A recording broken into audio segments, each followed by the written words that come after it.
Hello, football family. Welcome into Huddle It Up Live, episode 22. Got the double deuces here, man. I'm from the double deuce. Actually, it's the triple deuce down here in the Dirty D, Baltimore, Maryland. So, my episode, man. Double deuce also, by the way, was a number of mine. Had two different numbers. Five was my lucky number. But hey, special episode here tonight. Not a Wednesday night. We did Wednesday. Had to come back Friday. Didn't advertise it a whole lot, but I'm sure people will find it if they follow the channel. And boy, am I happy tonight because someone very special is back on the program. Alec Polianis. How you doing, sir? Me, I'm not the special one. You like that? You like that? Brandon's already in with the. He doesn't miss anything. We're starting on time. Finish those drinks quickly, fellas and ladies. Yeah, Brandon was expecting Ashley, and I don't know Brandon. I don't talk to Brandon. Ashley Priyanka, ladies and gentlemen out there. Ashley, it's just so wonderful to see you, man. How are you doing? I was just telling you, I feel like a stranger. I feel like I haven't been on in so long. And I didn't even realize that's perfect. Episode 22, also my dad's number. Um, I have like just a lot of connections to the number two. Alex and I's anniversary is on February 22nd. So Oh, nice. look at that, me making an appearance for the 22nd episode. Oh, see, everything works out, man. Sometimes that's the way it goes. So, actually, everybody was, I don't want to say concerned. Yeah, they were concerned when the hurricane hit. So, could you please give us a quick update on the house and all the other mess that was going on there after the hurricane? Glad everybody was safe. Yeah, so really everything is back to normal except for my room, which is why my absence on the show. But we did literally just a couple days ago have an insurance adjuster come out. So hopefully repairs will be in the works in the next couple months. So, A couple of days ago, wait, when was the hurricane? Wasn't it? well, this was like kind of aftermath damage. This didn't happen like right after Mhm. the hurricane. It happened like maybe a month after. There was like a leak below my house and it was in my room and a little bit in the connected rooms and all of that. But luckily, thank God for insurance, they're going to pay for all new flooring and fixing the walls and all of that. So it's just a matter of when they get out here. Good. So, maybe you can treat yourself. Maybe you can go to a motel or something or a little mini vacation while they fix all that stuff. 'Cause that's always a pain when they're in there making noise early in the morning.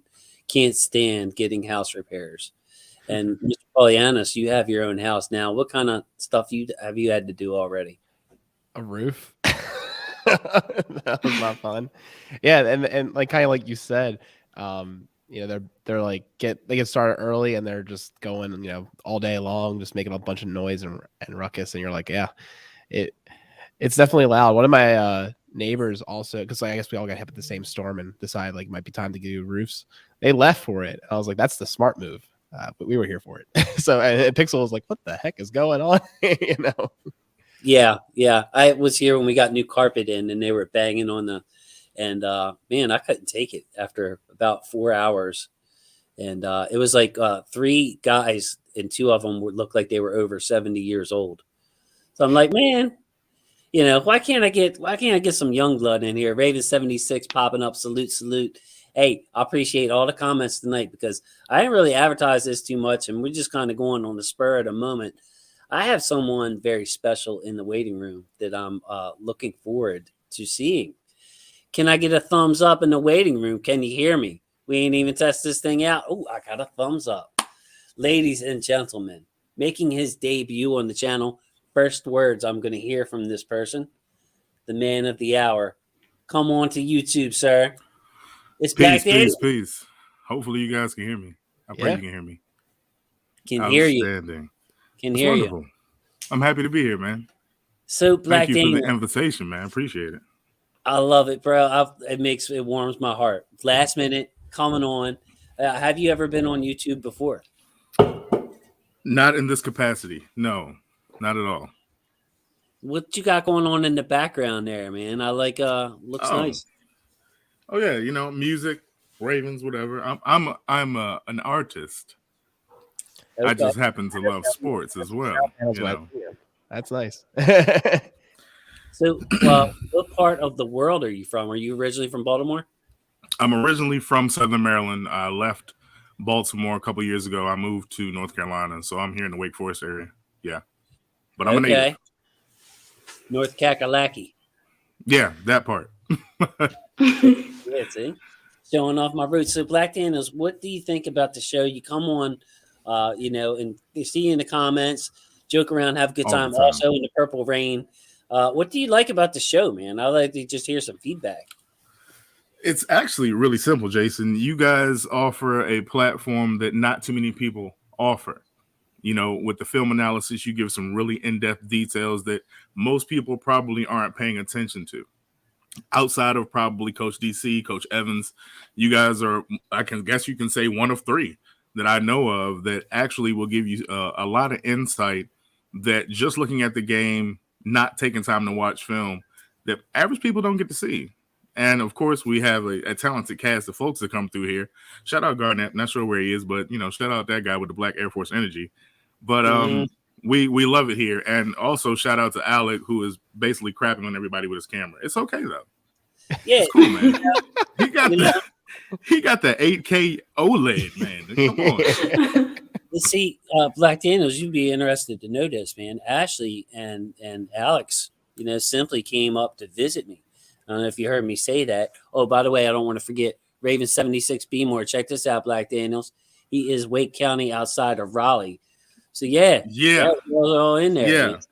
I'd hate to give my exact location here on the interwebs, but Raven 76, yeah, come holler at me. I'm probably not too far from you. Sweet. Yeah, I had a friend move down there, actually. He's still down there, still in the fantasy league after like 10, 12 years. So yeah, but when Ashley and Alex came up, I had to tell Ashley, I was like, man, she's actually pretty in person. She's not catfishing us here, like Black Daniels. Can you do that? I'm not going to comment on that. So, Ashley, what did you think about Miss Smith? First of all, what did you think about her? Miss Smith? That's Kim. Mm-hmm. Yeah, I don't want to be formal. Kim, that makes you guys sound old.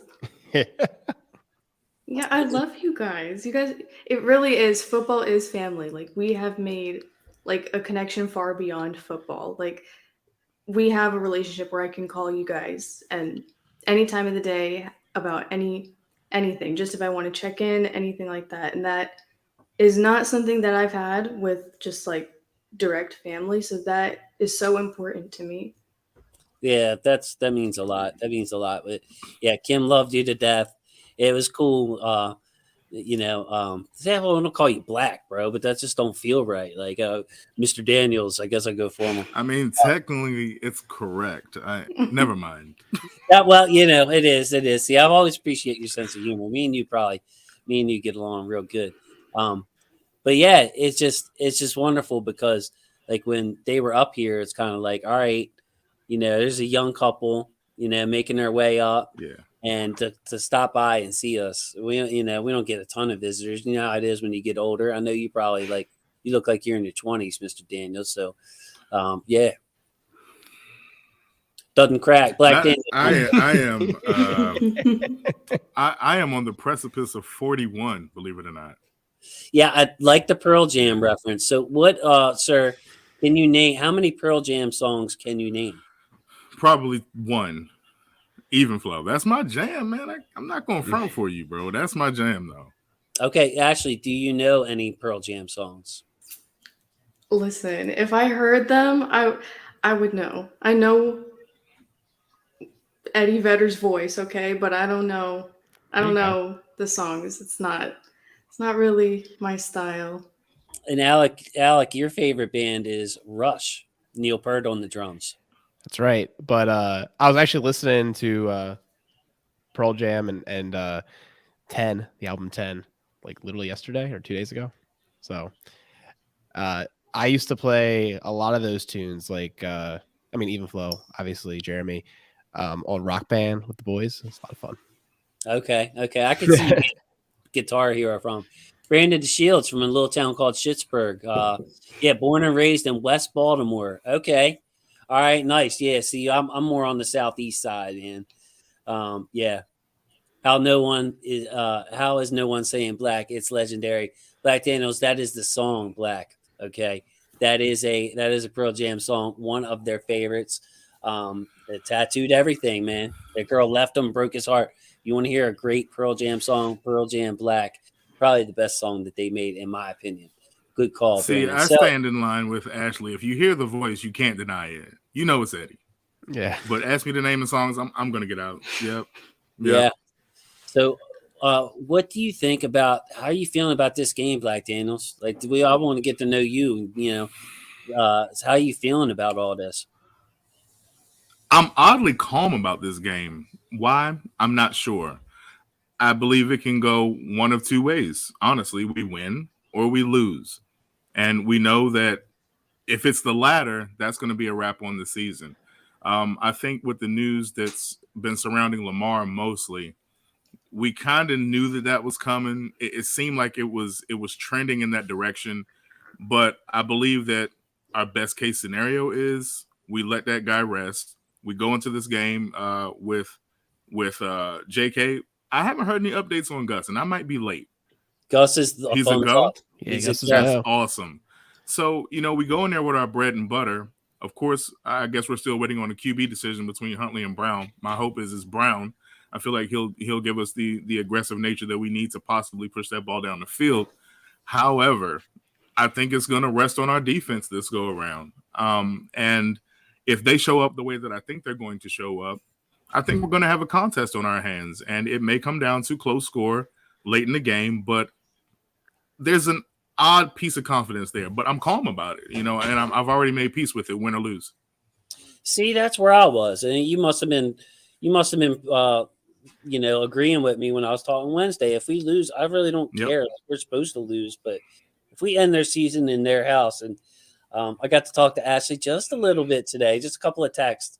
But Ashley, not a big Bengals fan like I am right now. So I'm not a big fan of either of those teams in Ohio. I don't like acknowledging them, don't like acknowledging their fans.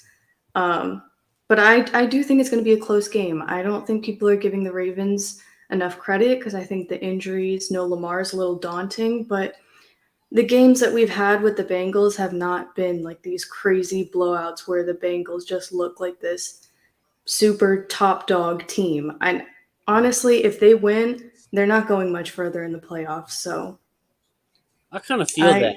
I kind of feel Yeah. that. Like I see her Sutton talk about him. He's high on the Bengals, and I love Sutton to death. Sutton to death.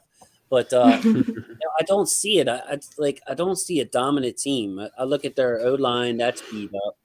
Look at their defense. It's a bunch of okay. They got a nice pass rush. I will say that with Hendrickson and Hubbard and Reeder in the middle, but their corners are kind of weak. Their linebackers are up and down. Like if they run into a team like Kansas City or Buffalo, I think they're kind of in trouble. Like I don't think that they have that kind of like the 8-game winning streak speaks for itself. But Alec, are you with me there? Or are you high on the Bengals? Hell no. They're fragile. They have false bravado.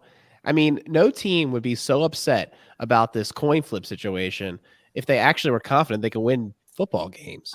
I mean, Against Brown. they felt so slighted by everything in the NFL.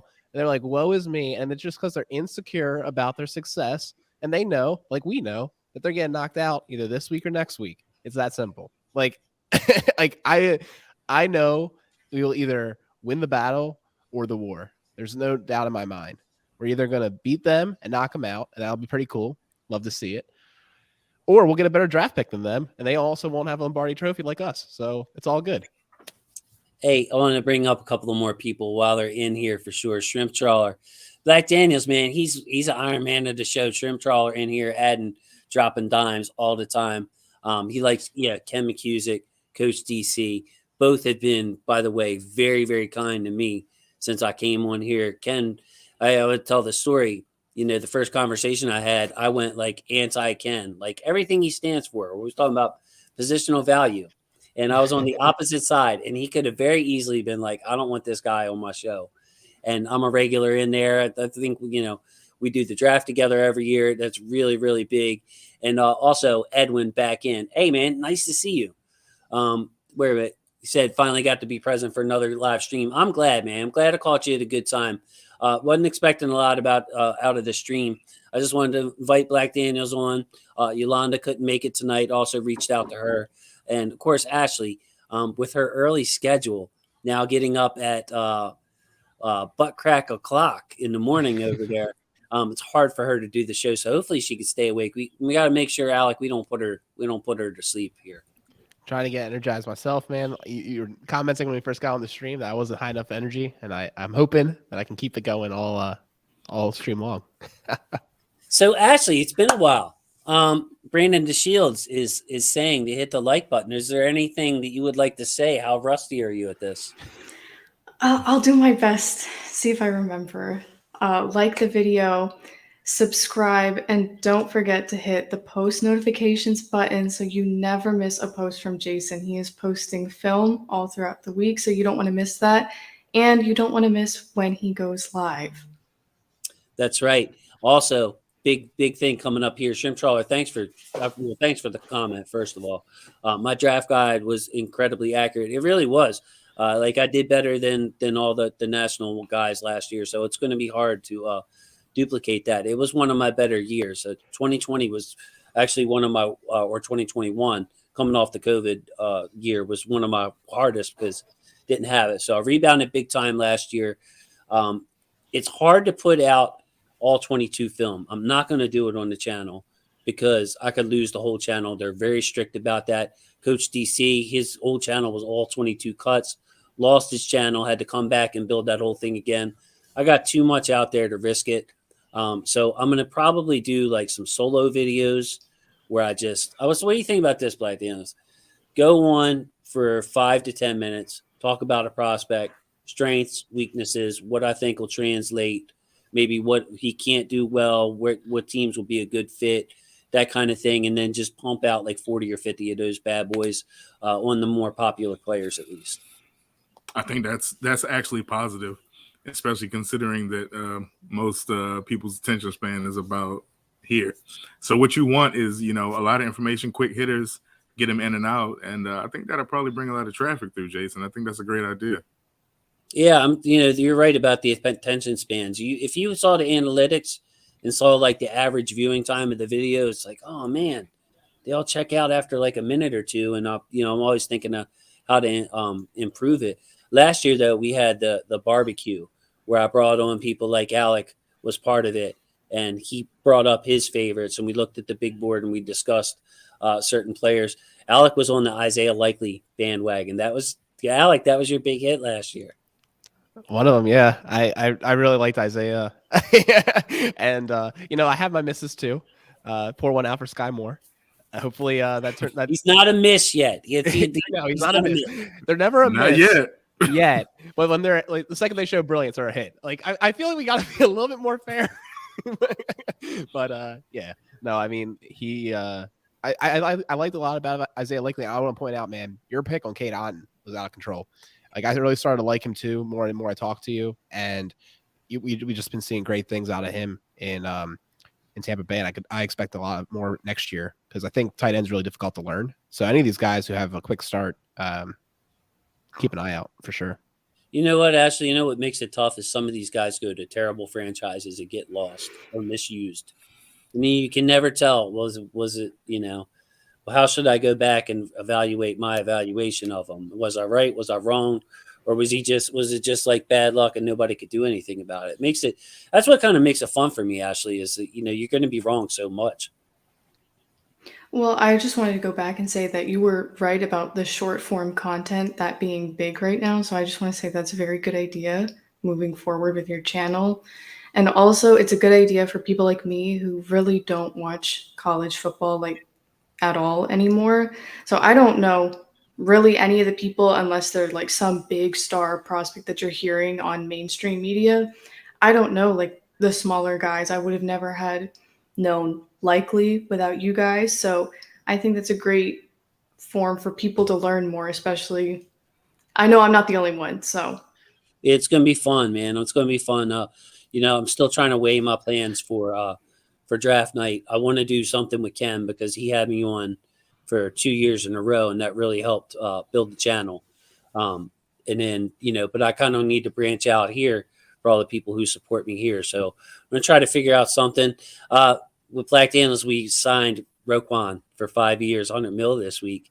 So we won't have that second round pick, but I have to say, sir, it looks pretty worth it. I think that's an understatement. We've been searching and searching and searching for an anchor in the middle of that defense for quite some time now.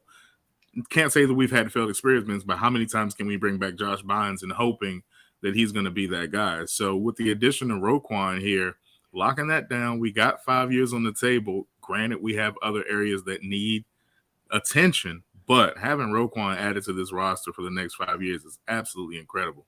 I'm not going to give EDC too much credit yet, but I'll give him a couple snaps, man. It's a great deal, great move. All right, so Brandon checking back in. Travis Jones, Pepe, and Likely were my hits last year. Man, you had Pepe on your board. Props to you because he looked like another guy to me, and I think I was fooled because they had Pepe playing outside corner. And when he's playing outside corner, even at his school, Houston, I was looking at Marcus Jones in the slot and be like, man, this guy's nobody else in that secondary. So I kept looking at Marcus Jones, who had a pretty good year for the Patriots. It looked like they used him on offense. But yes, Brandon, props to you, man. Pepe, well, if you had Pepe on your board and we drafted him, I bet you were happy. Black Daniels, we'll go around on this one. Favorite rookie?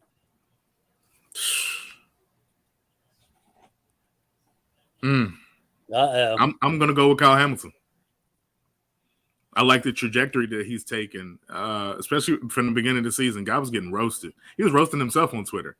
But from then to now, the progress that he's made in coverage, run support, always being active in plays, you see that number 14 coming out of anywhere. It's a problem. And the guy brings the boomstick. So, yeah, I'm going to say Kyle Hamilton. It's me and Shrimp Trawler. That's my guy. And me too. I can't deny it. I'll be wearing his jersey on Sunday, and he's, I was a little nervous, the first couple of weeks, but he really came into his own. And once he started playing that way, and I think he's just grown every week, it was like, all right, that's the guy we all wanted, Yeah. And it's just really special. The Ravens were picking at 14, and they didn't trade back. You're just hoping that the player would be a real game changer, a guy that they could build a franchise around, or, just a guy that would be around for a while and make a legacy here. And it really does seem like Kyle Hamilton could be that kind of player. Ashley, I'm with you guys with Hamilton. I think what really sticks out to me is the improvement. I think we were all worried seeing him a little shaky, but we had to remember he was a rookie and he did improve greatly. Also, he met Alex and he was very nice and kind in person. And that's always what I love. I love when they're kind to the community that they're playing for. So, I looking back, I like the draft. I do. Right at this point, of course, it's way too early to grade, but the only two picks right now that I'm shaking my head at is Jordan Stout and Jalen Armour-Davis. And, Jalen Armour-Davis in the fourth round, he's got the physical, he's got the size, the speed, Alabama, the pedigree. So I can't even really blame him for taking a shot in the fourth round. You know what I mean? With a starting Alabama cornerback who runs a 4 whatever and is 6 foot whatever. But Jordan Stout, that's the one. Black Daniels, I'm bringing in some competition for him next year. I mean, if I saw a big leg, I would be like, all right, well, he can get down the directional punting and the drop inside the 10. But if you don't have a big leg, you better be pinpoint and drop and I feel like there's no difference between him. I'd rather have Sam Cook at this point. I wish we did have Sam Cook. There was a lot of promise when they drafted Stout, and it seemed like they were really pushing that narrative like he's going to be the guy. Now we want to give him the same grace. He is still a rookie, but if I'm being honest, I don't see it. I don't see it. His consistency with pinning guys back, or as you say, pinpointing it to at least let the special teams players get there to make plays. It's not there. It's definitely not there. So yeah, big question mark. And if I can circle back to Jalen Armour Davis, if you go back and look at his draft story, the maturity, he's started a family, all these great things, and it's one of those things where you ask yourself, how does that translate to the field again? Because his play didn't seem to match all of these superlatives that they were bringing up. It definitely was missing. He stuck out to me at the stadium practice when I was watching, and I got a good view of the corners and a couple of drills, and just seeing him next to Brandon Stevens, who I thought was pretty similar to him in size, speed, and I watched them covering the same kind of guys, and I'm like, man, Armour Davis, he's behind the curve, where Pepe was kind of confident. You can see it in his body language. But yeah, Armour Davis now, that's not a spot. Alec, it would have been nice if Armour Davis could have been called upon this year, and we could go into next year and be like, all right, well, we got Armour Davis as our cornerback 3 or cornerback 4 or something. But now at this point, like, you got to try to upgrade there too. Yeah, you can't count on him next year. I hate to say, like, invoke the word Iman Marshall, but like, he had that injury kind of out of nowhere, it seemed like, and then he was IR for the year. I'm not trying to downplay it or anything. It's just like, okay, so he's been hurt. We haven't been able to see him grow and progress, and he's rehabbing. And then, gotta hope that he comes back next year looking like anything, but you can't bet on it. And unfortunately, like, he's just not going to be a part of the plans. I feel like when you're roster building, at least he'll be there and he can compete and he can get opportunity if he performs. But I think you guys almost act like he isn't there to an extent, which is really sad. And the thing about kind of kills me about Stout, and my co-hosts try to like walk me off the ledge. Like, they're teaching him things. They're like, you don't know, like, you could turn it around, whatever. I'm like, it's playing the ball. Like, what difference is there between college and this? Like, you were doing it well in college. Like, did we break him? Like, I just don't get. I mean, I understand that the athletes are better and maybe they're better at returning things, but we're more so concerned about placement of where the ball ends up, and maybe they're just afraid to do that kind of kick with the athletes. I don't know. I want to give him some benefit of the doubt because I don't know that much about special teams and some of the nuances behind it. I feel like he has one of the best coaches on the planet in Cook teaching him, but I'm just stunned that this did not translate quickly. And I'm also kind of stunned because I thought in preseason he was like nailing these punts, and it was just like, all right, that's why we drafted him. He looked great in preseason, and then something about regular season, it just hasn't really been the same at all. So Shrimp Trawler brings something up. Ashley, Tyler Linderbaum, we got a chance to look at him on film a couple of times here before the hurricane hit. Out snaps all rookies by a mile, but it is hard to see the splash plays of the center to be fair competition with Kyle. That's very true, Shrimp Trawler. I mean, a lot of times Linderbaum's involved in double teams. Kyle doesn't have that kind of luxury. Maybe he's passing off zone or something. And Brandon backing him up, the center. I've been yelling since Matt Burke left. We didn't get Alex Mack, because of Judah. I forget. I'm missing you there. Let Jenkins go to Tampa. That was Jensen go to Tampa. So the center for me. There's an argument though, Ashley. Linderbaum. I want to see. This will be a good one. I'll text you about this. 2 of the highlights I'm going to release probably soon after the season. They might be the first 2 are going to be of Linderbaum and Kyle Hamilton. And it's just amazing to watch some of the stuff he did. He did really well against DJ Reader, Ashley, which, if you remember, it was those big monster centers that he was struggling with in pass pro. He had himself a really good day against DJ Reader, which is like a really positive sign coming up for this week. Yeah, and I really liked the addition of Linderbaum because in free agency, I was really, bummed out that we weren't looking at the line seriously. I wanted Corey Linsley, but I'm even happier with the addition of Linderbaum. So he does make a good, if we're talking about, in comparison, I think he does make a good argument up there with Hamilton. Yeah. Black Daniels, I want you to comment on that and maybe get at me on Twitter, because Kyle Hamilton's highlights they're wow sometimes. You seen him look like a karmic copy last week where it's a bubble screen. I'll just snap it and throw it out there. It's like he takes 3-4 steps and he's there. Not like 10 steps. It's 3 big steps and boom. Physical guy. Are you worried, Black Daniels, about him banging himself up too much because he doesn't look like real stocky, but damn, he's tall and big, man. That's not one of the concerns that I have with Kyle Hamilton. And it's funny because he does use his body as a weapon, so to speak. But I think if you actually watch him play, he really does have control as to where he is going and what he is trying to get accomplished. That bubble screen that you're speaking of, it was about 2 or 3 steps, and he was in the middle of that play. And I was pretty sure he might have got a hand on it if he had hustled a little harder. But Kyle Hamilton is I'm not worried about his durability. He's extremely rangy, and I think it's a combination of right place, right time, versus him just putting his body out on the line. Yes, those are great points. He is very under control. Actually, what I'm worried about with Kyle, or not worried about, but something I still need to see, I think when it comes to tackling with him and Roquan, those tackling issues for the last 3 years, it's going to help a lot with that. We should be one of the better tackling teams in the league. Not worried about his run support, not worried about his man-to-man defense. We've seen him against slot corners. He has no business being able to he shouldn't be on them, and he's covering them. That's not something you see safeties do. But Ashley, there's mistakes on the back end. That's what I'm going to be paying attention to early next year with Kyle Hamilton to see if he's got some of that cleaned up, because he just gets too damn aggressive sometimes. Yeah, and like we were just talking about, I think physicality will be more of a strength than something to worry about, especially with this defense and how strong it's gotten. But I would give it maybe not early in the season, because I still want to give our players, I'm on their side. I want to give them the benefit of the doubt. They're young.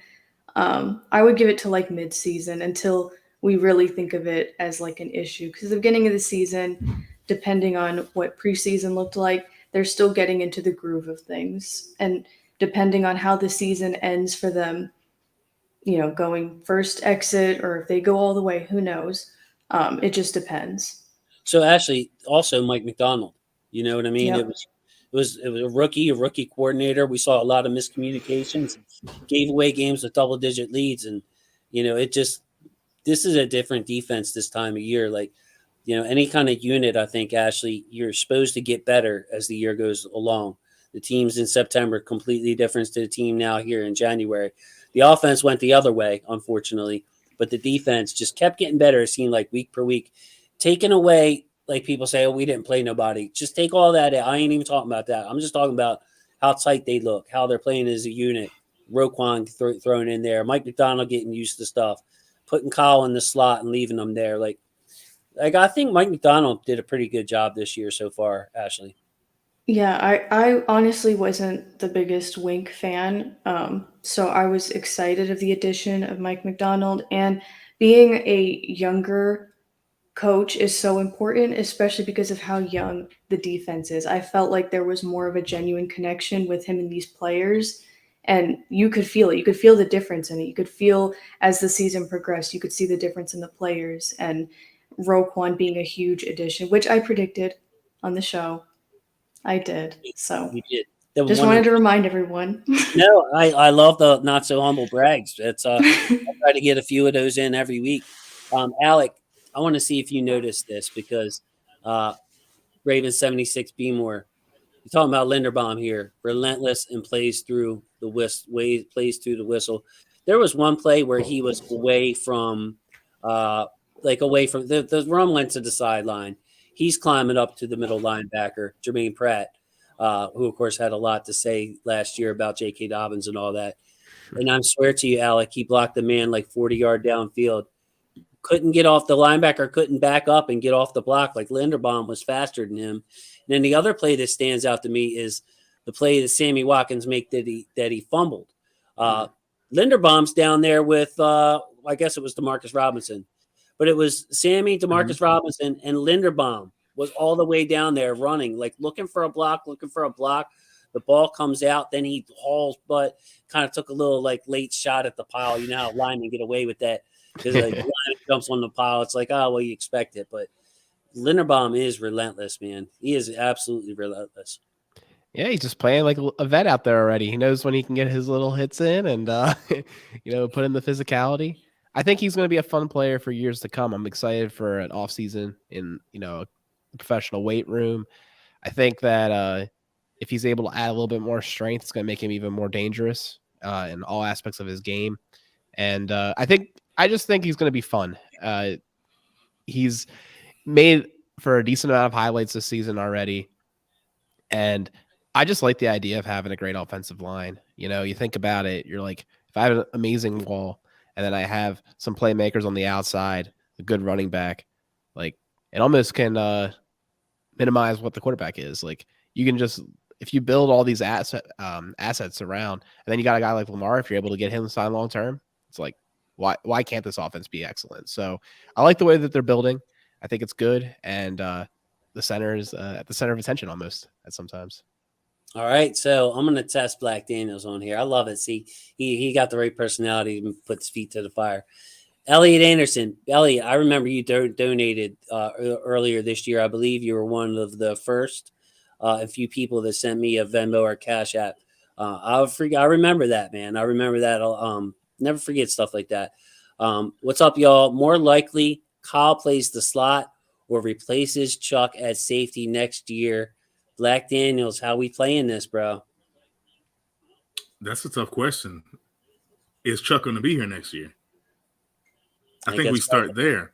I think that's if part Chuck of isn't here, which I mean, if we speculate, Chuck's probably going to get moved. But if we speculate that Chuck's not here, I think we move Kyle back. If that doesn't work out, and I'm going to piggyback on Ashley here, you got to give him some time in the beginning of that season to see if we've actually evolved, we've grown, we've learned this position. He's supposed to have that part of his game. He's supposed to be deep back in that field. If that's not working out, maybe. Or it could be case specific, depending on what the offenses that we're facing are giving us. If you have threats in the slot, possibly that's where we go. But I think Chuck's out of here. Kyle's moving back. Who wants to pick up? I think that if Chuck is still here, he seems kind of like a favorite of the coaches and in the scheme. So if Chuck is still here, then I don't think so. But if not, he has a very good. I don't see why not. You can only try, you know. I think they were trying to figure out a way to get that man on the field more, and they were like, "Well, slot corner's not having much success. Let's see what Kyle can do." And then he was able to pick it up quite nicely and produce. It was one of those things of like, you got this really talented player. It'd be a real shame if they're on the bench. So they figured out a way to use him, and I think that was great. But I think at the end of the day, the real goal is how can we get Kyle Hamilton on the field more, and there's no better way than the starting strong safety role. So I think that's going to make the most sense going forward. And I think you also can find a better slot corner than Kyle Hamilton is. I think we're liking what Kyle Hamilton brings as a safety that happens to be on the field as a corner, if that makes sense. Like, I think a lot of his splash plays are almost when he's not getting thrown at. I mean, he definitely has good plays there too, don't get me wrong, in coverage, but it's a lot of his recognition, his blitzing, and his involvement, after the ball's been thrown to a different target, getting there and rallying and getting the tackle. So I think that's like things that you expect out of a safety.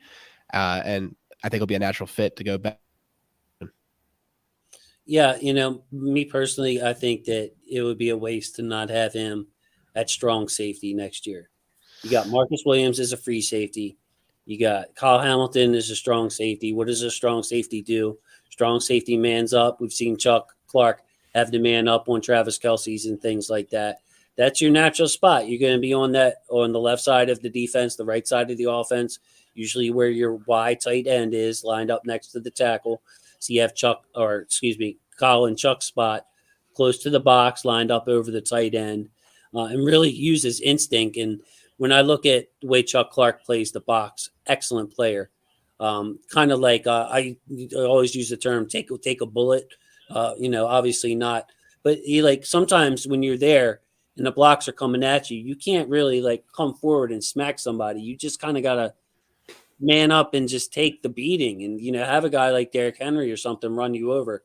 Kyle's got that willingness that you don't see in a lot of linebackers, where he'll just get low, stick his nose in there, and take the worst of it for the better of the team. So, it's funny because I think that we would be a better team right now. Bold move.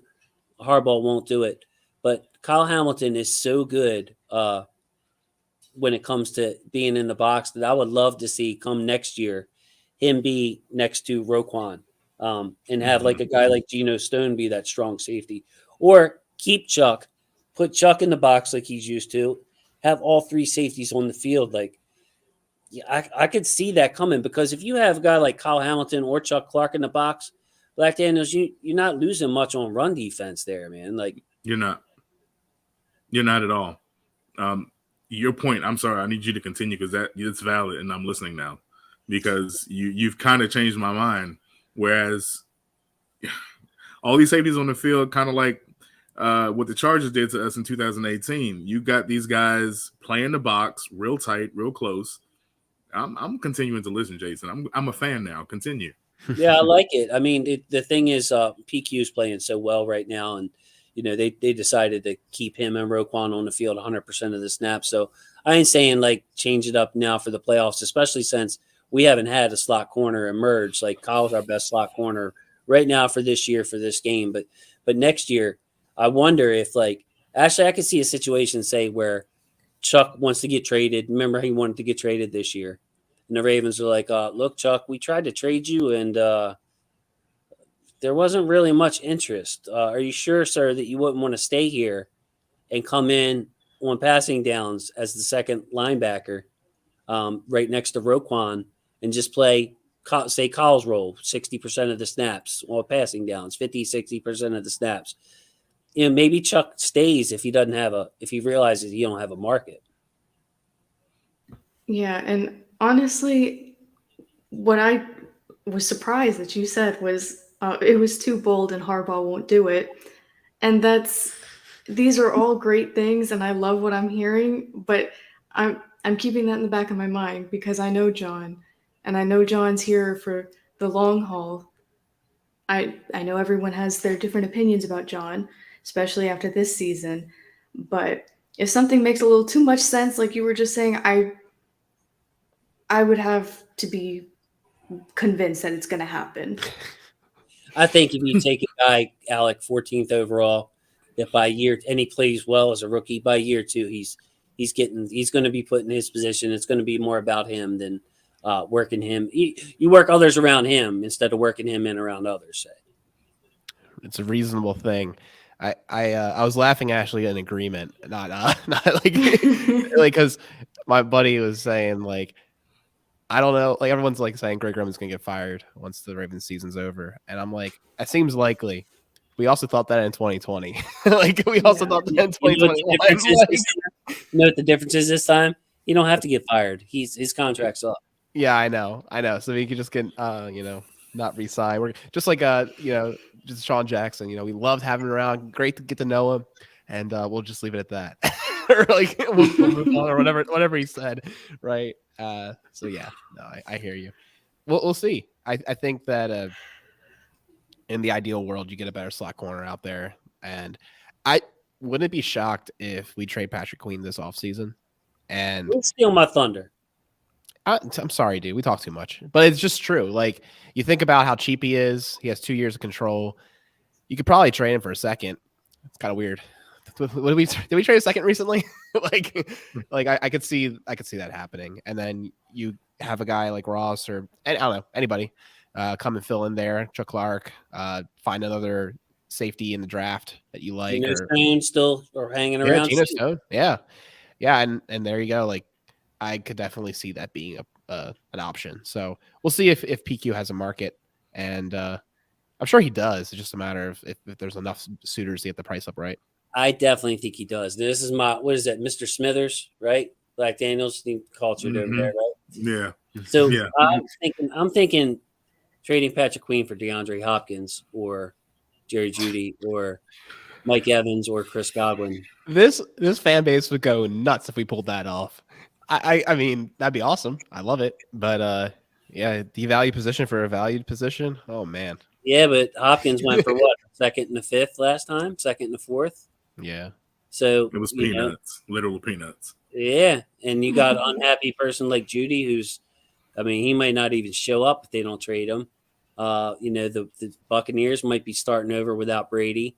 There's a number of the guys on the Commanders. Curtis Samuel might be on the block. Terry McLaurin might be on the block. Who am I forgetting? Devontae Adams, maybe. But yeah, like if you have Roquan, the reason I'm saying this, Black Daniels, is you're not going to pay 2 inside linebackers market value. It's just probably not going to happen. PQ stock is way up, bro. It's as high as it's ever been since he's come into the league. Do you let him play out and let him walk for a third, or do you like trade him for? I want to trade him for not a pick, for a veteran, established wide receiver like DeAndre Hopkins. To me, it would just be a brilliant move. And allow PQ to shine. I think this is one of the conversations that people aren't having that I feel like is almost obvious with the signing of Roquan. Of course, we want PQ and Roquan to be together. But I think realistically, PQ is in play. I could be wrong. It's speculation. Nobody's reported on it. But I really think that PQ, because his stock is high, because he has had a great season, his film is incredible right now, you're looking for leverage. So now would be the perfect time to possibly move PQ and bring in additions, either offensively or otherwise, and possibly get draft pick. It makes perfect sense. Yeah. I mess with Alec about stealing my thunder. It's just I just feel passionately about this. Like PQ is worth something, and we have Roquan now, and the other position is usually rotational. You usually don't play both linebackers, especially as you said. You got Chuck under contract. You got Kyle. You got Geno Stone. That's a player like you usually move your dime backer in there. It could be anybody on the team, and you're not losing much on run defense. So actually, DeAndre Hopkins also has a no trade clause that he would have to waive. Did you notice online by any chance him and Lamar kind of like little buddy flirting with each other a little bit? I did see pictures like that. But Raven 76, I couldn't agree more. I don't like the idea either. I like what we have in Patrick Queen and Roquan right now, and I know long term that's not necessarily what I'm talking about. I'm just, if we can make another playoff run, maybe deeper, healthier, depending on how next year goes, I like the idea of them sticking together. And Baltimore would have to change the philosophy to pursue a wide receiver like that. And I just don't see that happening as much as I would like it to happen. I would be happy as much as I love Patrick Queen. And I know I'm not in the majority with that one, but I just don't see something like that happening. It would be a great idea, but like I said earlier, it makes a little too much sense for the front office and all of that to jump on it. So, Alec, shoot, I forgot what I was going to say. Ashley threw me off there. It makes too much sense. Yeah, we're a better defense with Patrick Queen in here for sure. Absolutely. I'm just, what I was going to ask you. I don't expect Greg Roman to be back. As far as like the overall philosophy, I'm looking at somebody from like his Philadelphia days, like that. Oh, yeah. The kind of West Coast, but not the weak West Coast, like the Andy Reid tree. You know what I mean? Like the Andy Reid type West Coast, not your Kyle Shanahan's or anything like that. I could see Harbaugh being open to that, but either way, man, I don't think we can go into next year just being like, all right, Bateman's the number one, and we'll just work in some other guys at number 2 and number 3. Like we're gonna need some. I want like a proven guy, Alec, myself. Sure. And I'll say 2 things. The last thing I'll say about PQ is I think we got to sell him for this reason only. He might be the best return we can get in what I think might be a multi-year situation where the guy next to Roquan looks really good. And I'm not trying to take anything away with it from him because I know he was playing well before Roquan got here in the trade. I'm just saying I think that Roquan's one of those players that elevate the person next to him, similar to a one Ray Lewis. And we saw Bart Scott really succeed when he left and be a good player. We saw loads of linebackers play really well next to Ray Lewis. And I feel like that could be a way to kind of get extra value out of that big contract we just gave Roquan. And as far as wide receiver goes, I honestly think like we'll see. We can always read the tea leaves at the end of the year conference if DaCosta speaks and like if he gives anything away. But my hunch is this. I think that they don't actually devalue wide receiver that much currently. I think that the plan miserably failed in multiple different ways because they traded away Hollywood. If he was still here upon his request, right? If he was still here, then I think they would have had quite the good wide receiver duo with Bateman. And they just weren't able to get a wide receiver. I think the reason they kept it quiet was if a good one fell to 14, they would have taken it. And we saw how productive those wide receivers were. And I just think it's a tricky position. I know I've been on the record saying that it's really difficult to pay top dollar for a wide receiver with the offense that they currently run because they just don't give them enough opportunities to make it make fiscal sense. But I'm just not convinced that they're going to stick with that philosophy. I think that there's too much ceiling, unrealized ceiling to unlocking a more diverse passing game that would make the running game excellent as well. Like, I mean, it's already really good. Don't get me wrong, but the missing part is just the consistency on longer downs and being able to convert and just the more explosive plays. And I think it's not lost on them. Black Dan, there's anything to add to there? Like, do you expect Roman to be back? What kind of offense do you think we'll have next year, philosophically, say?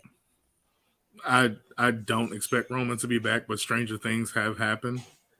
I think the ending of his contract is the perfect out for an organization like us. They would like to take the low road, so to speak. Let's just call it mutual agreements, and we're going to part ways. But to piggyback again off what Alec is saying, that West Coast offense would make the most sense, especially if you're taking it back to Lamar's college days at Louisville. He's used to being able to spread it out, to get guys down the field, to get guys in space so that they can make plays. Coupling that with the run game that we already have, we have two dynamic running backs that, again, they just need a hole and a couple yards, and it's a wrap. You get those guys into space with one-on-ones, it's even more. We're going to continue to get yards in that. But to add, I don't think it's missed on them either. And it's a very clever tactic if you're thinking that we had Bateman. We did have Hollywood for a moment prior to the draft, but the Prochet, the Duvernay, without him getting hurt, it just didn't pan out. And I'm not sure if they had as much confidence in those guys as they portrayed to the public, but the experiment is over, and we're not going to get one by paying for one. It's going to have to be possibly through trade because it isn't physically responsible. But I think it has to come because philosophically it has to change. Absolutely. And it's a good point. We showed the numbers the other night, Jeremiah. I'm sure you remember 25 points a game when Lamar was there. Half of that, exactly half, 12 and a half with Tyler Huntley and Anthony Brown.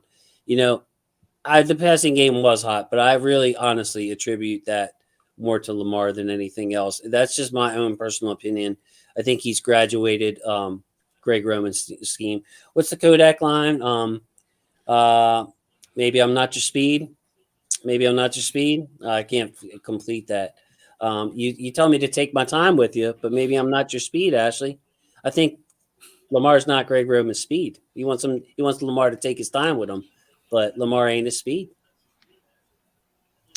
Awesome. I love the Kodak reference. I was actually going to Free bring yak. up what Brandon DeShields said. I don't know. I'm not sure where he meant or like where we're going to draft a third wide receiver, like what round. Yeah, But yeah, exactly. is Adam Thielen entering free agency? Yeah, I believe he is.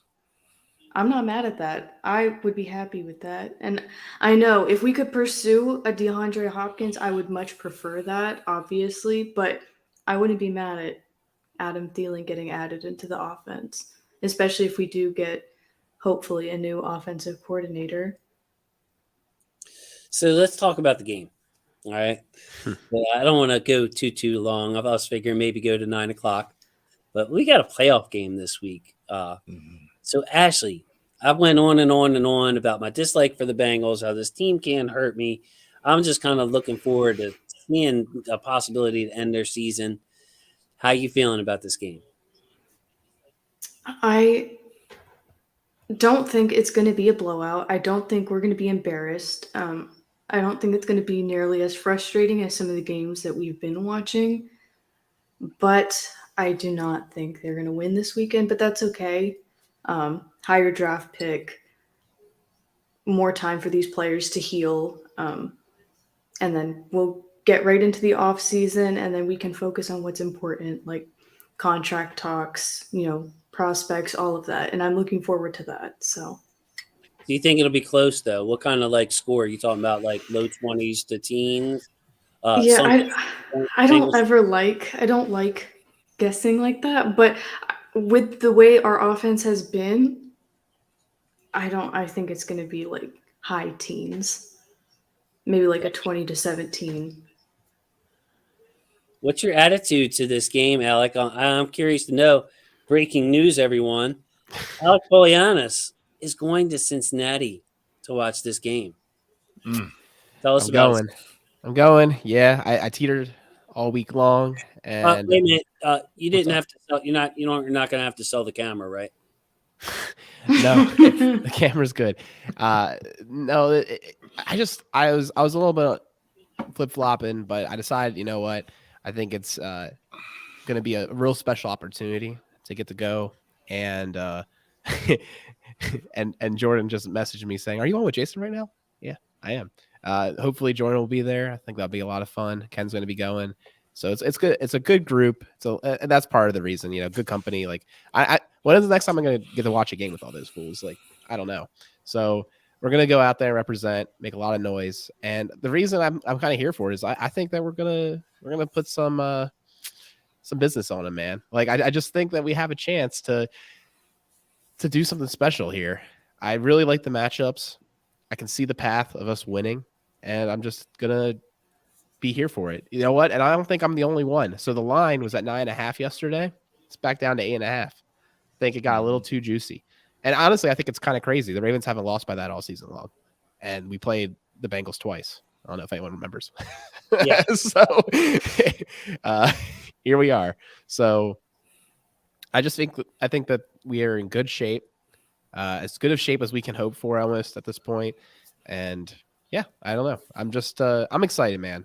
I think this team is going to play with a lot of effort and enthusiasm, and they're going to play like it's their last game of the season. And that might make it enough to make it not their last game of the season. There you go. See, Black Daniels, I don't know who commented. Maybe it was you, maybe not, but this is like the Ravens Super Bowl. It feels like that. Cincinnati won the last 8 games of the season. Cruising, looking great. Ravens down and out, man. Like just getting the news. Lamar's probably done for the year and might need surgery. Grade 2, grade 3 sprain. The offense scoring 12.5 points over the last 6 games. And what did the Bengals do? Talk a bunch of smack, dude. Poke the bear. I feel like the Ravens are like, a cat in the corner, I think is a phrase, or, cornered animal, desperate. The last thing the Bengals should have done is to poke at a proud franchise. Guys like, all right, veterans for you here, or in the prime of their career, Marcus Peters, Roquan Smith, Marcus Williams, Marlon Humphrey. You got Calais Campbell and Justin Houston playing on their last part of their career. Why make them mad? You know what I mean? Why wouldn't you just be quiet, go out telling them? You're giving the team that really didn't need any more motivation. They could have been like, oh man, woe is us. To really give the Ravens something. Like I think we're gonna play this game with the utmost intensity, sir. Yeah, it's like swatting at a wasp's nest and not expecting consequences from your actions. We have the perfect mix of veterans and new guys coming into this. I don't even want to call it a rivalry. I don't want to give them that much respect this week. Ooh. But this AFC North showdown, not once, not twice, third time. It's hard to beat a team twice, no less back to back. And what they've provided at one winning drive is the juiciest bulletin board material for these guys to chew on all week long. So what we're going to have is a game of wills and wits, but it's going to be an old-time slobber knocker. And win or lose, again, I think the Ravens have a real chance. I don't think that Cincinnati really knows what's about to step onto that field at Payco, but it's not going to be a surprise. It's going to be a reminder that we are the Kings in the North. Still, doesn't matter. You got this unofficial crown on your head, but we're gonna make it official once and all. And if we can end their season, the sweet victory that we'll feel after that, we're gonna come right back to this pod and talk about it, because that is going to be beautiful. I'm going to be uncontrollably obnoxious. That's you and I both. That's like how I wanted to go to. Is like, man, that glory would be unreal. And like, even if they lose too, like, I feel like they're just not gonna have an easy go of it, and they're gonna have less confidence. That's really what I want to do. Kill their confidence. I can see them starting to panic and everything. They're looking past us. They're already talking about, there's just so much smoke, and I don't want to even get into it. But they're really, really overlooking us, and I just can't wait. I think, like Jeremiah said, really good about the opportunity. It's an opportunity for us. Division games are never easy. Part of the reason I won Alex pick pool, picking every game with the spread, Black Daniels. What was my record? I went 138 and 125 versus the Vegas odds, sir. Was because division games are always close. To get away from my joke there, division games are always close. They're always hard fought. You're not getting blown away by the city, the trip. There tends to be familiarity within the matchup, within the players. We know this. We know this offense, and I think, quite honestly, Ashley, you look around at some of the other teams. The Ravens are one of the worst matchups for Cincinnati for a few reasons. Number one, we spent a lot of money in that secondary with veterans, good players in the secondary. So that negates some of the advantages where, we did well with Chase this time, but Higgins killed us. Well, we can hold Higgins down, but man, we can't tackle Chase. We kind of got both of them, but Tyler Boyd and Hayden Hurst are going off. It's like all of a sudden we can cover all of those guys.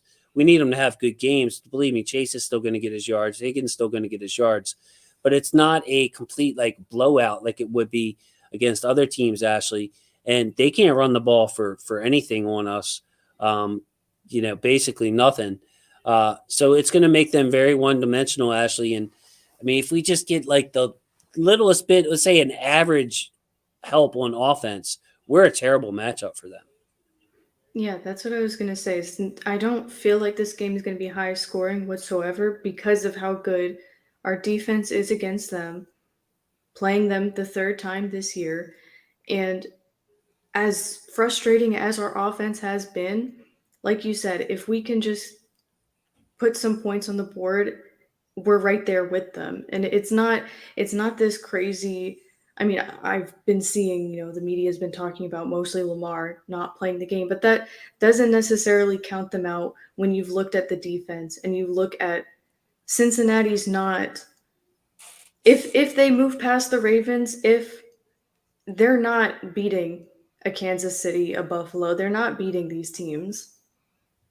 I see a difference in the talent for sure, Ashley. I don't want to sound too negative on Cincinnati or anything, but there's a whole lot of average. No, you can sound negative on Cincinnati. It's fair. Okay. Yeah. I'm not real happy with them at the moment because, like I said, I thought it was disrespectful to Damar Hamlin and what happened on their field for them to make it all about them. It just rubbed me the wrong way. I mean, it just did. Hey, we got somebody else checking in. May know this guy, Jameel. Jameel is the handsome gentleman on the right of that photo.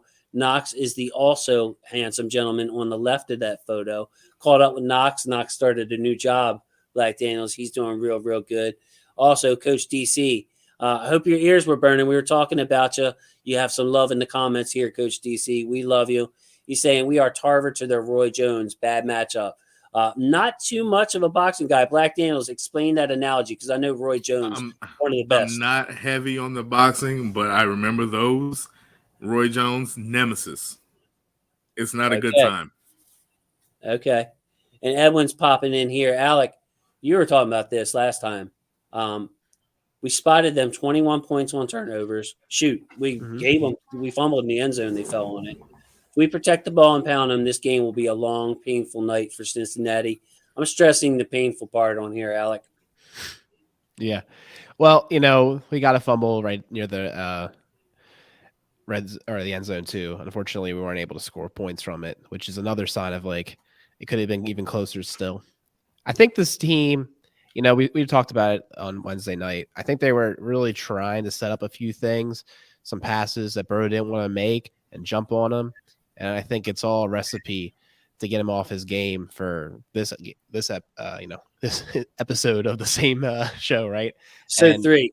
yeah, episode 3. And I think I really do think it wouldn't be unreasonable to have 2 picks in this game. And who knows what other kind of turnovers that we could generate. And that's going to completely kill them, in my opinion. I don't think they have the, like I said, they're fragile. I don't think they have the confidence to persevere past that. I think it's going to rattle them. We'll see. They definitely seem like a thin-skinned bunch. That's for darn sure. Jameel also, where's your beard, fam? Well, I was trying to look nice for Black Daniels. Wasn't because of Ashley. Wasn't because of Ashley. Trying to look. I brought my beard for you. It's okay. Yeah, he's got all the beard, bro. Black Daniels beard. Dare I say, better than Knox's? Wow, that's a word I never would have said. You know what, Ashley? Brandon's back in. Excited for the Ravens. McDonald has grown on me, and I think he got my vibe right. Hawk smash. JK and Gus ready. Jay sold me on Humphrey can handle Chase. Williams charging downhill on a wide receiver. We definitely have some good matchups. So, Ashley, my bold prediction, what I would love to see happen, I'm going to say this. I'm going to do it so I can cut it and put it on Twitter. I have a bold prediction for Sunday. J.K. Dobbins and Gus Edwards, and maybe some scrambling from the quarterbacks, but the total rushing yards for the Ravens will be higher than Joe Burrow's passing yards. It's going to be that kind of day for the Ravens. They are going to pound them. They're going to find a weakness. Joe Burrow going to have a hard time moving the ball on this Ravens defense. Ravens pull the huge upset. We're going to go with Ravens 23. Yes, 2 touchdowns, 3 Justin Tucker field goals. 20. Man, the over, unheard of against the Ravens. I'm getting a little roused. Hey, you know what? He getting removed for that. Nah. You ain't gonna remove my buddy if we've been through too much. I don't blame him. Yeah. So, you have any bold predictions, Ashley? What would make you happy? How about Miss Priyanka? I don't know. I don't know how to top that. That was a very bold prediction. And I don't know if I necessarily agree with it, but I will be happy if that happens. And I'll give you your flowers if it happens. I will. Well, you know what? You won't have to worry about it. I'll be giving myself all the flowers on that one. Edwin says 1917 Ravens heard it here first. Bro, I hope I screenshot this and be able to put it in. It would just be so glorious, Black Daniels, to end their season. It just would. It would be a good, I don't care about the draft pick. We're going to pick it in the 20s probably. But just to end their season, do it the right way, go up to probably Kansas City, another team that we beat last year, by the way. So, just to extend it, that would be nice. I will take solace, though, Black Daniels. If we lose, Lamar can, stop thinking about the team, get that thing fixed, start negotiating the contract, and get a jump on next year. So, win-win here, man, for Huddled Up Films. That's the way I'm feeling about this game. It's very much a win-win. And shout out to you for that exquisite PSA of a hot take, man. I don't think anybody's going to have anything after that. I'm feeling the same way you are, though. We get it done. We maybe get it to the next round. But all in all, draft picks are secured. Let's get Lamar some rest. Surgery or not, I'm praying it's not. We don't want to have him off the field for extended time. But I'm getting excited, folks. Let's get ready for some football. I'm going to predict one thing. Let's call Marcus Williams pick 6. How about that? Marcus Williams pick 6 would definitely sign the stadium. That was put it on the board, man. What are you doing for the game, Ashley? Where will you be doing? Anything exciting? Well, since it's a Sunday night, I can't watch the whole thing because I got to be up at 4 a.m. So, watching the first half with my dad, who's I'd say safely a converted Ravens fan now. Well, we got Roquan from his Bears team. Hmm. What's not to like? He's a Roquan fan. He loves Roquan. He is. Yeah. So, old man trick for you here, Ashley. You take a nap. You take a nap during the, from like 4 to 5, 6, 7. Like eat a big meal or something. Get you nice and I don't know, get a workout in or whatever you do, and then you just stay up just an hour or two later. See the end of that game, and you might have a tough Monday, but I mean you're still a young lady. I think you can handle staying up for a playoff game. You want me to tell my manager that on Monday? Yeah. Jason said so. Tell him or her, whatever it may be, tell them I said that this girl works hard. She's got social media clout over there. She's already getting promoted. She's gone through a hurricane. She's stuck with you. She's out there at competitions, and her team is playing Sunday night. It's not her fault Goodell put us in prime time because we're so darn good. You need a day off. Get you a doctor's note. I'm about to say, put that in written format for her, please. Yeah, I might put it in video format. Please excuse Ashley. I'll pretend to be Ashley's dad, but they won't believe that because I'm Black Daniel's handsome guy over here, buddy. I love it. I love it. I love it. This would be a good one. A Jabo, another strip sack. Ravens 76 B more. I can see it. Alec, I think he's our second most natural pass rusher on the team right now. Right now. It's Justin Houston, number 1. David Jabo, number 3. JPP, not really. He's just a power rusher guy. Daffy away now. Bowser, more of a power rusher guy. It's Jabo, my friend. It is. And it'd be a real shame if he was on the bench.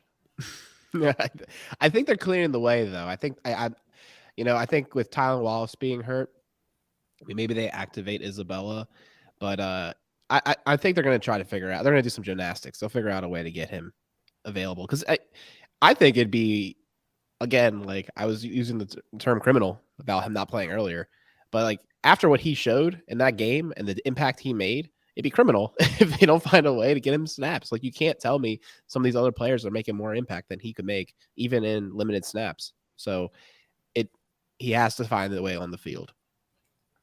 So what would you think the snap counts would be like, Alec? I mean, you don't have to give numbers is impossible, but do you take it away from Adafio away? Like I want to see a Jabo in Houston on the field a lot, rushing the passer, considering that our defensive line is so strong and our linebackers are so strong that, hey, let's use those edge positions for our best pass rushers and not for our best edge setters. Say like a JPP would be better match up against a different team, say. I want to attack the right side of the line. It's a vulnerability. And I don't mind Burrow seeing the pressure coming his way. I think it'll rattle him. It'll get his timing off, and that'll be good. So from a snap count perspective, I actually didn't do my due diligence this week and actually look at the snap report. I looked at it every dang week except for this week. I think I was just like, on to the next week. I just was ready to start thinking about the next week. I had to look at the snaps. I'm not sure how many Ajabu played. I think he played like 20 though. And he played exactly 20. Yep. Dang, maybe I did look at it. Maybe I saw it on Twitter or something. But anyways, I think that sounds about right again. The only thing is I don't know who he robbed it from. That's the big question. Like who didn't get as many snaps? Was it JPP? Well, Houston kind of got shorted. Trying to share screen with you with the snap counts. Houston got kept down, but he still almost got his sack. Away played a lot, which actually, if you remember, I called the week before, Alec, where I said, I just want to see Away run in this game and get some experience, see if he could get going. So I think that, the snap counts from last game were a little bit, deceiving. Houston's going to play more. I don't think you can really play it off that. Black Daniels, over under 20 snaps for Ajabo. Ajabo played 20 snaps last week. Under. And I hate to even say it, but last week was unique, with the roster moves and such. I think it's going to be difficult for him to get over 20. I'd love for it to be over 20. Even with that small sample size, I think we really saw some promise from him being on the field in that position. It's got to be under. Yeah, trying to. I kind of lean towards under. What do you think, Ashley? I would say under, but I also want to. It'll just depend on how the game's going, scenarios, who's in, who's not. Um, I, I don't know. Maybe I'm just not a risk taker, and I don't want to be wrong. But for now, I'm saying under. All right, so that you can't really see that chart, so I'll just read it to you. Um, I'll just remove that. Yeah, it just doesn't look good like that. And I'll remove that. Hey, just wanted to give a shout out, Mr. James. Hey, thank you so much for checking in. Remember when we had the defense where all we had to do was score 3 points and win a game? It's almost getting to that point, Mr. James. We get a touchdown here. We get a strip sack again or a pick six. Marcus Williams pick six, bold prediction in there. All of a sudden, this game is going to turn on a dime. But I'm going to read off the edge rushers here and what they got. Let's see. JPP led the group. He had 41 snaps last week. Tyus Bowser had 35. Odafio Way 32. And then Ajabo 20. Justin Houston, to answer your question, only 10 snaps last week. 10 snaps, half a sack for Justin Houston. Pretty amazing. High quality snaps. Yeah. I like what Shrimp Trawler is reminding us that JPP's last playoff game, he harassed Mahomes in the Super Bowl. That's true. That's true. Shrimp man, he's got a memory. And then here's the other thing. They could deactivate James Prochet. I don't think they will, though, because Colin Wallace is out of this game. Not like we use it. I think Alex said yesterday we could go into the game with like 3 receivers and it wouldn't make any difference because we never play 3 actual wide receivers. We'll have Andrews and likely maybe even Kolar. And of course, we'll use Josh Oliver and Pat Ricard in this game. So yeah, definitely some options. But yeah, I would love to see Ajabo hit that 20 sack mark and then play Justin Houston a lot, play Adafia Way some, and play JPP a lot. That would be kind of the way I would slice it. But yeah, get them out there, get your pass rushers out there on the edge. Mm-hmm. You got to look at it with how these tight ends are used. You have 4 tight ends. One of them has been the number 1 corner on teams, and they're not bad number 1 corners multiple weeks in a row. And Mark Andrews, you got Isaiah Likely who picks apart anyone that tries to line up on him because they're too worried about Mark Andrews, and even when he's not around, he has great games. You got Kohler who showed some promise, and you have Oliver who can do a lot of great things with the blocking. I think you have on your team some actual they're wide receivers in my eyes when you think about total team build and like how many players. So I think you got to find a way to get your best group of men out there to play in this football game. And when you look at those tight ends as wide receiver options as well, they certainly do with the way their personnel packages are. I think it's okay to go in with 3 honest to God wide receivers. And I would think they would do 4 though, because I think they normally go in with 5. It was weird though, Ashley. Last week we spread. It really was a Greg Roman not showing him anything. We had spread offense last week. We had Prochet out there, or even when it was tight ends, just on the boundary, spread out wide. I think part of that was a function of us being down in the game, but I've seen games where we were down that Greg Roman kept sticking to the same scrunched up scheme. So, I liked what I saw Kolar though. Did you get a chance to peep him, Ashley? Yeah, I saw clips here and there on Twitter. I did too. I know a lot of us are just reluctant to accept any good that comes from Roman, but I like the tight end group that we have. I also like a lot of the points that Brandon DeShields is bringing up again about bringing up Shamar Bridges for Prochet or Mike Thomas, former Bengal. Both of those are great options in my opinion. I loved what I saw from Shamar Bridges in preseason, and I like the AFC North rivalry there of Mike Thomas being a former Bengal. Yeah, he's got a little bit of quickness to him. He does. He's a nice little slot receiver. So, yeah. And then Shrimp Trawler saying Oway would be his choice to conserve snaps, just back up Bowser. Yeah, Tyus, by the way, with all these little short passes that the Bengals were doing, they weren't showing their hand, of course, obviously either. But Bowser was really nice dropping into the flat and rallying into the ball as you would expect him to. So, What about on offense though? I'll throw this one out. Black Dan to start us off. Let's say we have all right, so we play 55 snaps. Say we have 30 carries. Okay. 30 carries. How are you dividing them up? I don't want to divide them up at all.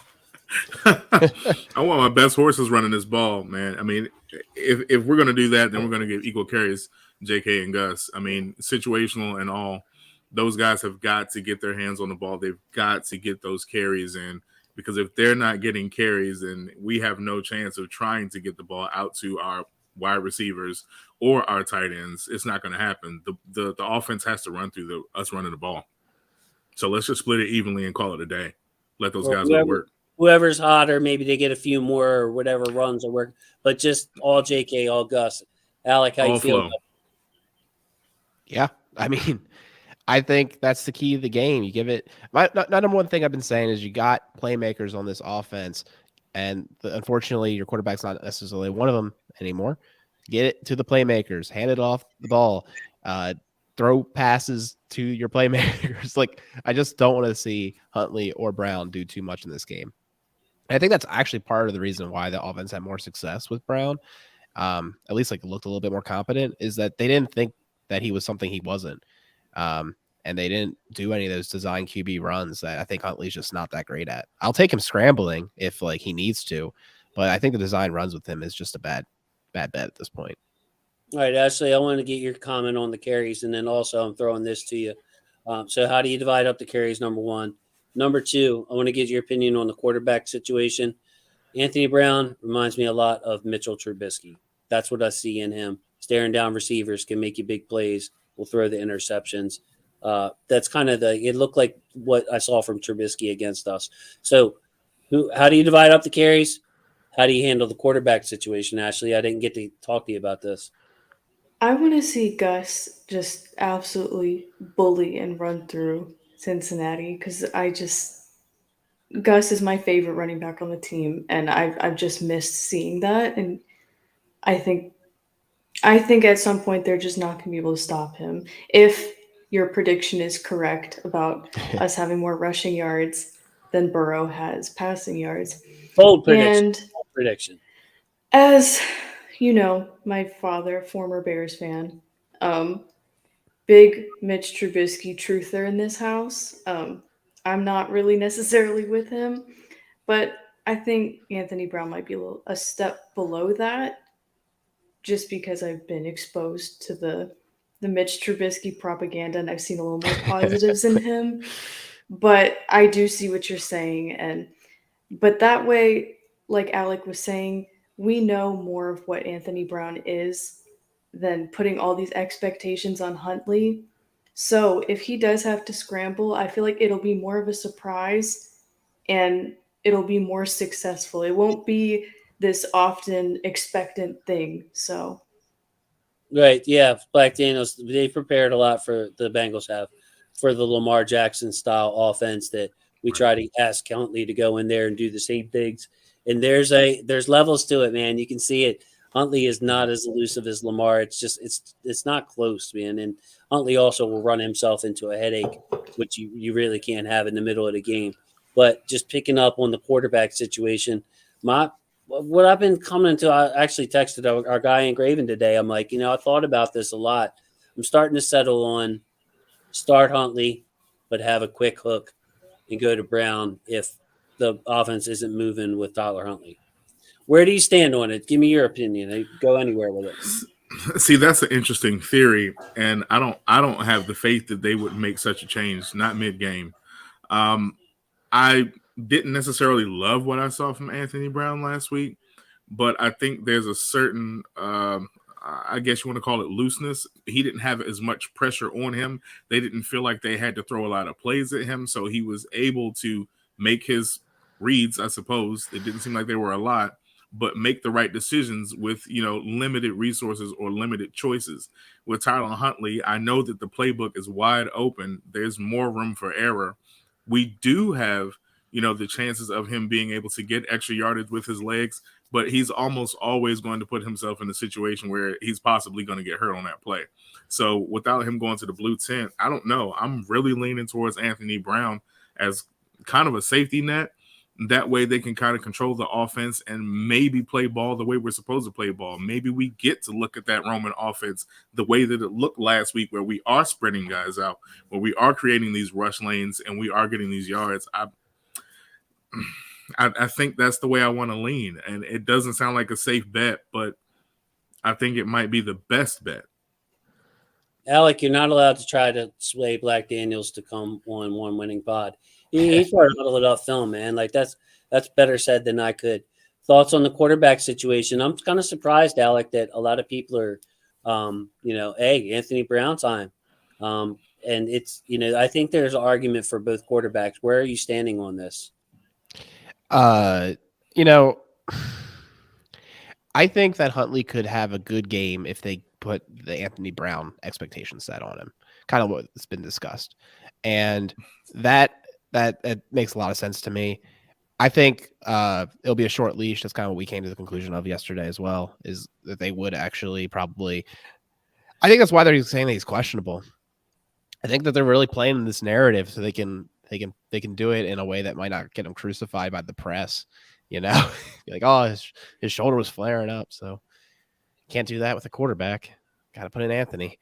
And yeah, I mean, they were truly managing his reps for the last 2 weeks. If shoulder inflammation, I mean, if you're going to have to throw it 40 times to come back in this game, Anthony Brown's your choice for something like that. He's got a nice, bold set, like a Flacco-ish. Andrews is down there. I'm going to just throw it. A lot of terms came to mind. It's not family friendly, but he's got some guts, man. Anthony Brown's got some guts. Huntley is a more prototypical backup where he's just going to take what's there and keep them chains moving. So it's two completely different styles, Alec. It is. And I think Anand has a good point here. I'm quite concerned as well with the shoulder and the wrist. That's impacting his ability to throw these longer balls. And also just like the overall zip he has on balls. You can definitely tell when he throws outside that it's just like kind of hangs out there a little bit. That's never safe. So I think he has limitations. And hopefully this rest has been really good for him. He's saying that it's been good for him. I can't imagine him ever saying anything otherwise, but, here we are. So, got to hope for the best. Give this team the best chance to win. All right. Also, we're going to wrap it up here soon. I really appreciate everybody jumping in short notice. Kolar 6'6". Let our quarterback chuck it up there. Let him fight for it. Nand, I hope you enjoyed the Charlie Kolar cut up that I have on the channel in his 4 catches. It looked like, people were commenting in the comments saying he was open a lot. And, Charlie Kolar is not going to get you a lot of separation, but he does have he's very sneaky at the top of the route where he'll lean this way and then cut the other way.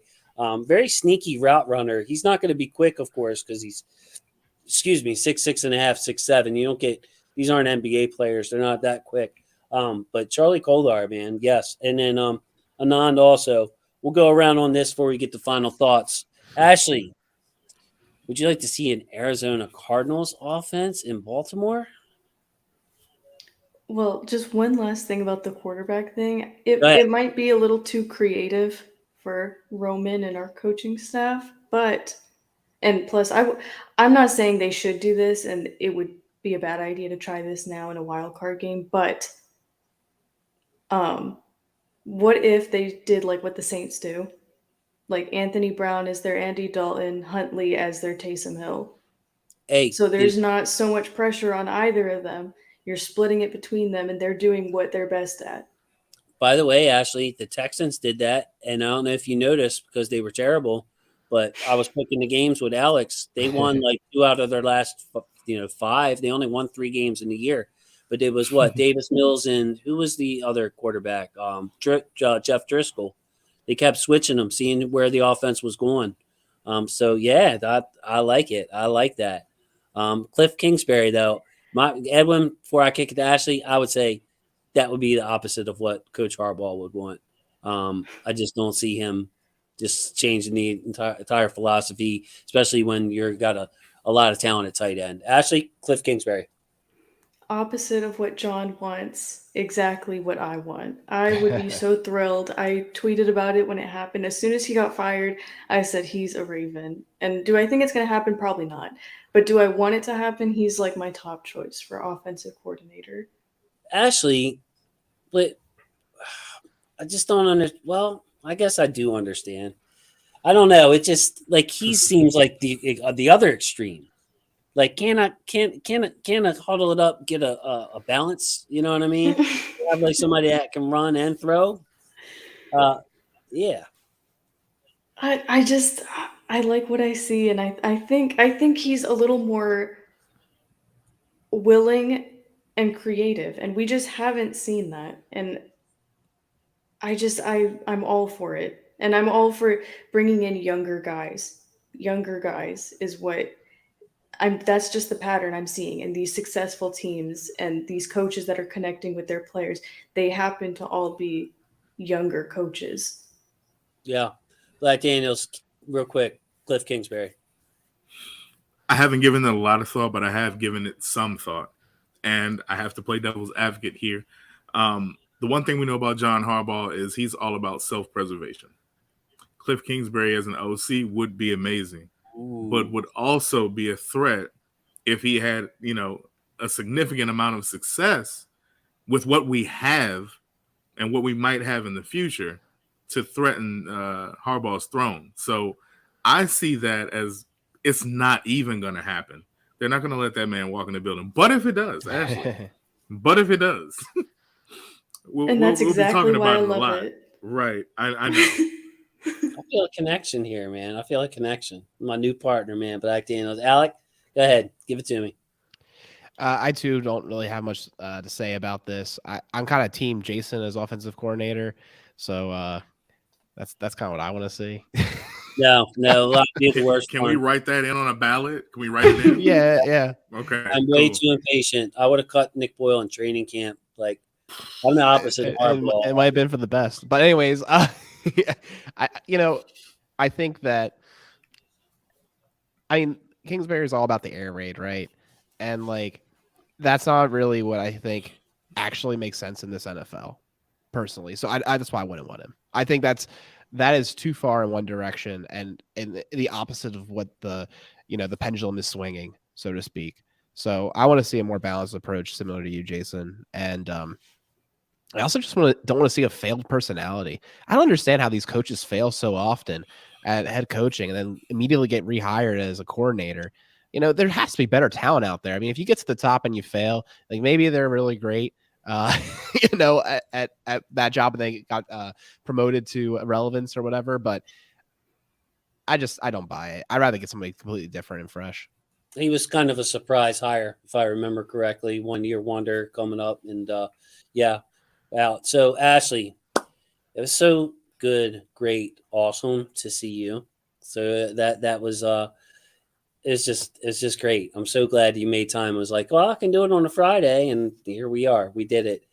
So final thoughts time, ma'am. I just thank you for all the support, first of all, but give us your final thoughts as you head into this Sunday night game that you're going to take a nap for. Call out and stay up and watch. I actually gained some confidence from you guys and from the chat. I gained some confidence. I'm not completely convinced that the Ravens will win, but it's not so far-fetched to me anymore. And I'm just going to have fun watching the game, watching our team. And, it's always fun live tweeting too with the community we have. So I'm looking forward to that. How about you, Mr. Polyanis? You're going to be at the game in Cincinnati. I don't like your color choice for today. It's probably an O's sweater, but still. It is. I actually thought about taking it off. It was kind of chilly, and I didn't have any of my Ravens stuff in rotation. It's all been packed for He's been thinking about it for an hour and a half. Look. I have. Yeah. But see, I have my It's Never Pretty. It's never perfect, but that's us from the UK Ravens on. So like, don't get it twisted with my allegiances. Of course, it is an Orioles, hoodie. So my apologies. I'm just trying to put all the colors out there from the game. But going to Cincinnati, hopefully everything goes as planned, and we get there safely, and we're able to enjoy the game, however it goes, and get home safely. And that's I just want a good time, and hopefully everyone has a good time that is able to go and able to watch the game from home and wherever you may be. And I think we just have to enjoy it, not get too high, not get too low, but get high if we win, like allow yourself to enjoy the victory for sure. But Yeah. but I think it's going to be a good time, man. Well, hey, I want Edwin to get in some words here, bro. I see you. I'm not going to let us go. Edwin is a Cliff Kingsbury fan. Just because Cliff is all about the air doesn't mean he can't add and not change what we have. Very true. He could adapt his philosophy a little bit. It's about expanding, not changing. Come on, guys. Also, Cliff would not challenge Harbaugh. Harbaugh has what Kingsbury doesn't, true leadership. Cliff was showing his lack of during Hard Knocks. I haven't dug in this far, Edwin. I gotta be honest with you. So yeah, I mean, maybe I'm open-minded to anything really. As long as it's not Roman, I'll be happy. He will learn from the Ravens and get an opportunity later elsewhere. So here we go. So Black Daniel's final. I'm going to give my final thought first because Jeremiah asked a question. How is his offense successful? Oh, that's about Kingsbury again. Okay. My bad. I'll let you guys work that out in the comments and then my final thoughts are this. It's come to a point where everything else has gone wrong with the passing game to where we've reverted back to old school Ravens football. And although it's, I love Lamar to death, I think that he's underrated even by Ravens fans. I don't think that they realize that there's no play that he hasn't already made. Not that he not only can make, that he hasn't made. He's got a good arm. He's got a good head on his shoulders. His pocket awareness is up there with as good as I've ever seen.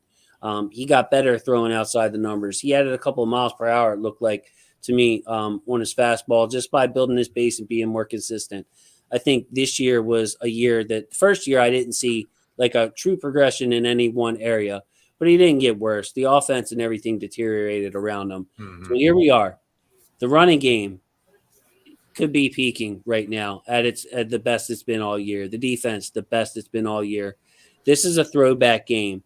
Can we beat the Bengals, the Bills, and the Chiefs and then go into the Super Bowl and win like that? I don't think so.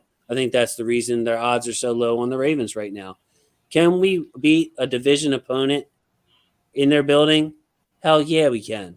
So that's what I'm looking forward to Sunday. It's just going to be a physical football game. I want to see the Ravens look like the Ravens I grew up with and just pretty much knock the crap out of them at every single corner and just take your chances. Living Legend, I always appreciate you, and I see your comments in under the videos. Living Legend, love you to death, man. Thank you.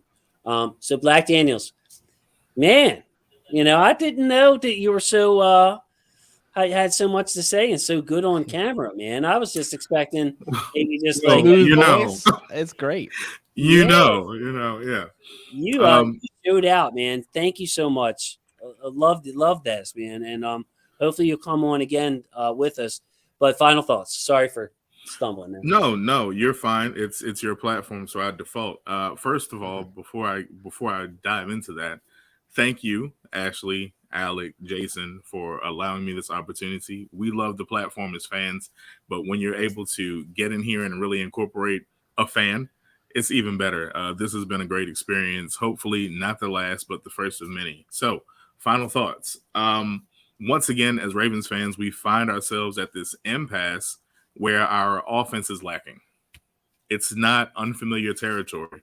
We've been here before, and very few times have we ever said to ourselves, this is an unwinnable game, be it Pittsburgh, be it New England, Buffalo on occasion, Kansas City. We've been down these roads before. What we're going to do Sunday is have a good time. And we're going to watch these Baltimore Ravens walk into Cincinnati and take care of business. Should it not be taken care of and the season comes to an end, we have no reason to hang our heads. We'll go into the offseason with a lot of work to be done, but we will get better. Lamar will come back. The offense will get together. The defense will grow stronger, and we'll be better because of it. Because all of this is a journey, and we'll do it together. Because why? because football is family, man. Ooh, Man, damn. that I would love to say, or I would love to say thank you to our football family. Love my football family. Thank you, Ashley, Black Daniels, Alec. It's just been a pleasure. So glad we decided to do this last message. We have to let Ashley go to bed. You know, it's about halftime now, so I have to go to sleep. Ashley, I'm going to be on your, you know what, and I might even try to. Well, you know, I can't do that. I was going to say your boyfriend. I might start getting on him. She better watch this game. But I hope you get to stay up and enjoy the game. Love you guys so much. And with that, say goodnight to the people. Have a good night. See you.